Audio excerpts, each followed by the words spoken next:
Buckingham Palace, the summer of 2026. Behind its iconic facade, behind the gold-gilded gates and the immaculate gardens, a battle of biblical proportions has been raging. Not a battle of armies, not a battle of nations, a battle of lawyers, of documents, of a single folded piece of paper that would change everything. For years, King Charles III believed he had the right to control his mother's legacy. He assumed he could restructure royal assets at will. He assumed that as a sovereign, everything the Queen had left behind was his to command. He was wrong. Prince Edward, the quiet one, the overlooked one, the youngest son who had spent decades in the shadows of his more famous siblings, had been quietly building a legal case, a case that would expose the king's assumptions as legally invalid, a case that would reveal a secret letter from Queen Elizabeth II herself, a case that would leave Charles and Camilla utterly speechless. When Edward's lawyers finally presented their proof, the room fell silent. The king's face went white. Camilla's carefully constructed smile froze on her face. The palace courtiers scrambled for answers that didn't exist. This is a story of how the quietest member of the royal family launched the most devastating legal ambush in modern royal history. This is the story of Prince Edward's victory and what it means for the future of the monarchy. To understand what happened, you have to understand Prince Edward. Born in 1964, Edward is the youngest of Queen Elizabeth II and Prince Philip's 4 children, the baby of the family, the one who never seemed to fit the royal mold. While Charles was the heir, Andrew was a favorite, and then was the workhorse, Edward was, he tried his hand at television production. He ran a company called Arden Productions. He made documentaries. He stayed out of the spotlight. He married Sophie Rhys-Jones, a commoner, in 1999, and together they built a quiet life at Bagshot Park, a sprawling 51-acre estate in Surrey. They had 2 children, Lady Louise Windsor and James, Earl of Wessex. They carried out their royal duties with quiet professionalism. They never courted controversy. They never made headlines. But behind that quiet exterior, something was simmering. The title of Duke of Edinburgh had always been promised to Edward. It was his father, Prince Philip's dying wish. Philip had wanted his youngest son to inherit the title that had defined his own life. The Queen had agreed. She had made it clear in private conversations and in written instructions that Edward was to become the Duke of Edinburgh when the time came. But when Philip died in 2021, and when the Queen died in 2022, Charles did something unexpected. He hesitated. He delayed. He reportedly considered letting the title disappear rather than giving it to his brother. For years, Edward waited. For years, the palace whispered that Charles was slimming down the monarchy and that Edward would never get what was promised. But Edward had something Charles didn't count on: proof. A letter from Queen Elizabeth II, a legal document that ensured Edward's claim to both the title and the estate was secure. And behind that letter, a team of London's most aggressive lawyers, ready to fight for what was rightfully his. The conflict came to a head in early 2026. Charles, believing in full authority over royal assets, began a sweeping audit of the family's jewelry collection. He wanted to review everything, including the pieces worn by his brother's wives. One piece in particular caught his attention: the Anthemion tiara worn by Sophie, Duchess of Edinburgh. Charles reportedly attempted to have the tiara seized. He wanted it back in the crown's collection. He wanted to control who wore what, when, and where. But Edward had other plans. Armed with a massive legal dossier and Queen Elizabeth's secret documents, the quiet Duke launched an unyielding legal ambush against Buckingham Palace.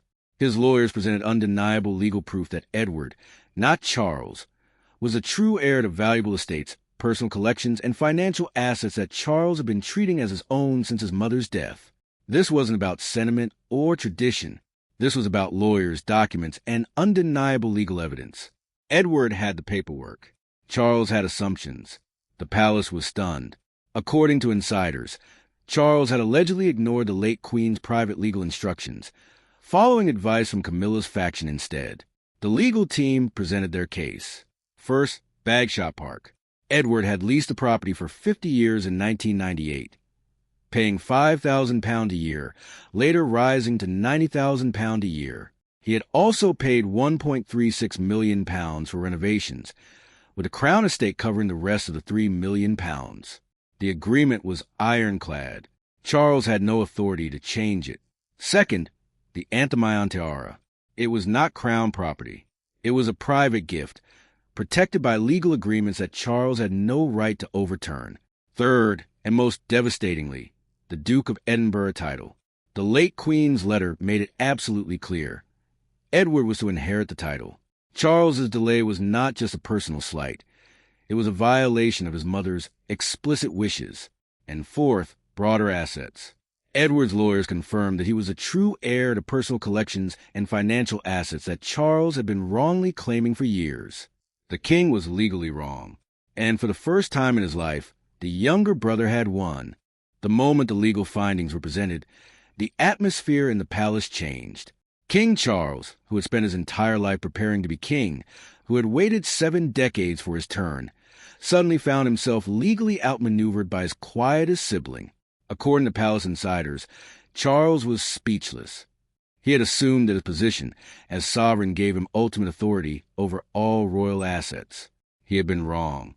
His assumptions had been based on tradition, not law, and now his brother's lawyers had exposed an error in the most humiliating way possible. Queen Camilla, who had reportedly been advising Charles to take a hard line on royal assets, was equally stunned. She had been the one pushing for the audit. She had been the one encouraging Charles to assert his authority. And now, her advice had led to a public embarrassment that would define the monarchy for years to come. Princess Anne, who had been watching the conflict unfold from the sidelines, reportedly intervened. She emphasized the importance of royal agreements and challenged Charles's actions. She reminded her brother that their mother's wishes were not suggestions. They were legally binding instructions. Edward, for his part, remained calm. He had waited years for this moment. He had been patient. He had been quiet. But he had also been preparing. When the dust settled, Edward secured both his inheritance and the tiara. The power dynamics within the royal family had been redefined. But this was not just a legal victory. This was personal.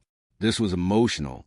This was decades of being overlooked, underestimated, and sidelined, finally coming to a head. Think about what it must have felt like for Edward, the youngest son, the one who never quite measured up, the one who was always compared to his more glamorous siblings, the one who was promised a title, and then watched his brother hesitate, delay, and consider taking it away. For years, Edward had smiled through the slights. He had carried out his duties without complaint. He had watched as Charles and Camilla took center stage, as Andrew's scandals dominated the headlines, as Anne's work ethic was celebrated. And all the while, he waited. He waited for the title that was promised. He waited for the respect that was due. He waited for his mother's wishes to be honored. And when it became clear that Charles was not going to honor those wishes voluntarily, Edward did something that no one expected. He fought back. The emotional toll on the family must have been immense. A legal battle between brothers. A public humiliation of the king. A fracture in the family that would take years to heal. For Sophie, Edward's wife, the victory was personal. She had worn the Antemayon tiara with pride. She had been told it was hers. And when Charles tried to take it away, she stood by her husband as he fought for what was rightfully theirs. For Charles, the defeat was devastating.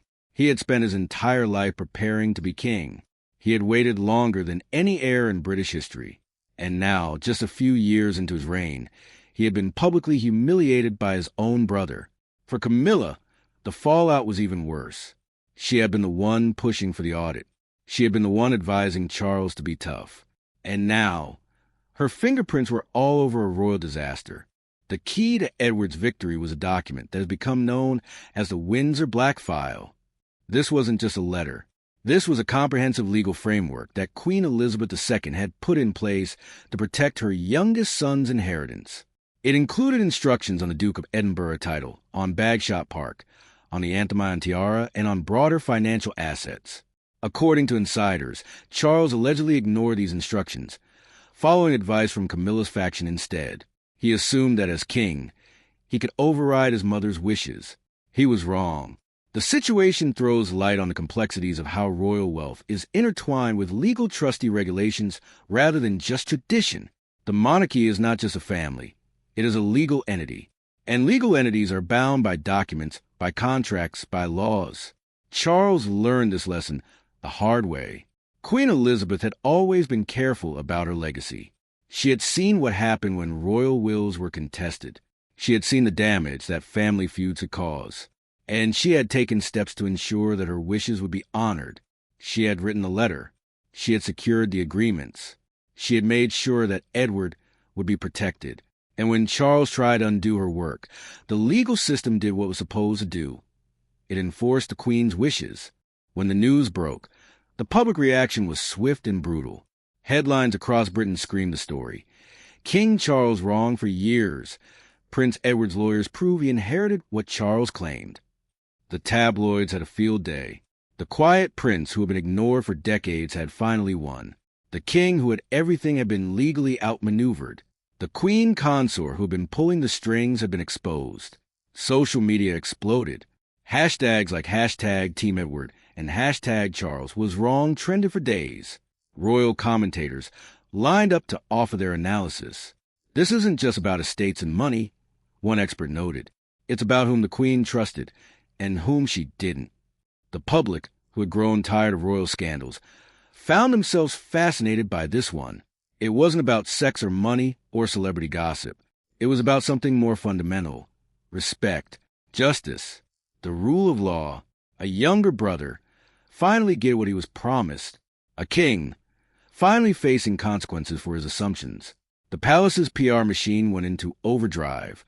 They tried to spin the story as a misunderstanding. They tried to downplay the significance of Edward's victory. They tried to present Charles as a victim of legal technicalities. But the public wasn't buying it, because this wasn't a technicality. This was a fundamental legal defeat. Charles had been wrong. Edward had been right. And no amount of palace spin could change that. But this story is about more than a legal victory. It's about the future of the monarchy itself.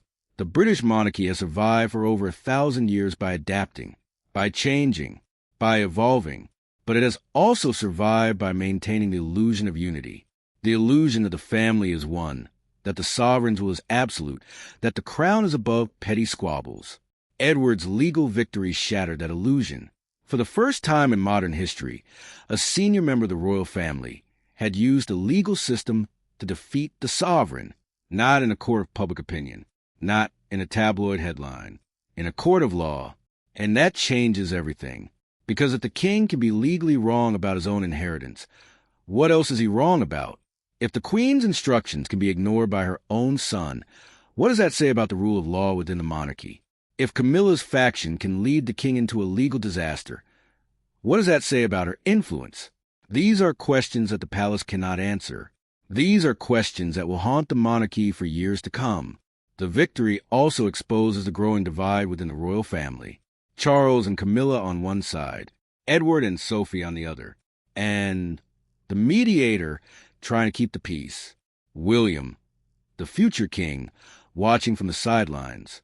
This is not a united family. This is a fractured family, a family divided by money, by titles, by the legacy of a mother who tried to protect her youngest son from her eldest son's ambitions. And the public is watching. It is impossible to tell this story without addressing Camilla's role. According to insiders, Camilla's faction was instrumental in pushing Charles to pursue the audit. She wanted to assert control. She wanted to modernize the family's financial management. She wanted to show that the new regime was in charge. But her ambition backfired spectacularly. The Windsor Black File exposed not just Charles's legal errors, but Camilla's overreach. She had advised the king to do something that was legally indefensible, and now the entire world knew it. For Camilla, who has spent decades trying to rehabilitate her image, this was a devastating blow. She had worked so hard to escape the shadow of Diana. She had smiled through the insults. She had endured the comparisons. She had built a reputation as a steady, supportive queen consort, and now she was being blamed for one of the biggest royal scandals in recent memory. The public reaction was merciless. Social media users pointed out the irony. Camilla, the woman who had broken up a marriage, was now being accused of breaking up a family. Camilla, the woman who had manipulated her way to the throne, was now being exposed as a manipulator. It wasn't fair, perhaps, but it was how the public saw it. And for Charles, the pressure was immense. He had to defend his wife. He had to protect her from the criticism. But he also had to admit that he had been wrong, that his assumptions had been legally invalid, that his brother had beaten him. The dynamic between the brothers will never be the same, and Camilla's role in the conflict will not be forgotten. So what happens now? Edward has won. He has his title. He has his estate. He has his tiara. He has the legal vindication that his brother was wrong. But the cost of victory is high. The relationship between Charles and Edward is fractured, perhaps irreparably. The two brothers, who once seemed close, are now divided by a legal battle that exposed the worst of both of them.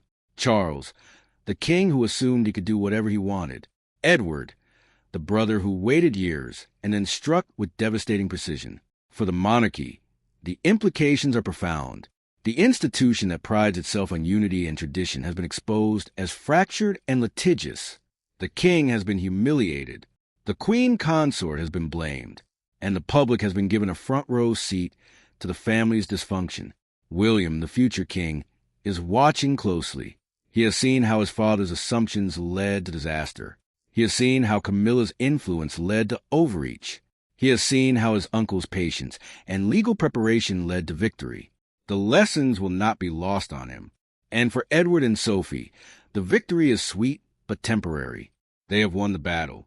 But the war for the soul of the monarchy continues. In the end, what happened between Charles and Edward was not just a legal dispute. It was a reckoning for a king who assumed too much, a reckoning for a queen consort who pushed too hard, a reckoning for a brother who waited too long. Prince Edward, the quiet one, the overlooked one, the youngest son who was never supposed to matter, he finally got his moment. He finally got what was promised. He finally proved that he was not just a forgotten prince. He was a prince who fought back. And in doing so, he changed everything. The monarchy will never be the same. The illusion of unity is gone. The king's authority has been challenged. The queen consort's influence has been exposed. And the public has seen in stark detail the fractures beneath the gilded surface. Charles assumed, Edward proved, and for the first time in his life, the younger brother won. This isn't just about estates and money. It's about whom the queen trusted and whom she didn't. It's about the rule of law versus the rule of assumption. It's about the quiet ones finally having their say. The royal family has been shocked. Charles and Camilla have been left speechless. And Prince Edward, the Duke of Edinburgh, has finally taken his rightful place. The legal victory is complete. The legacy is secure. And the monarchy will never, ever be the same again.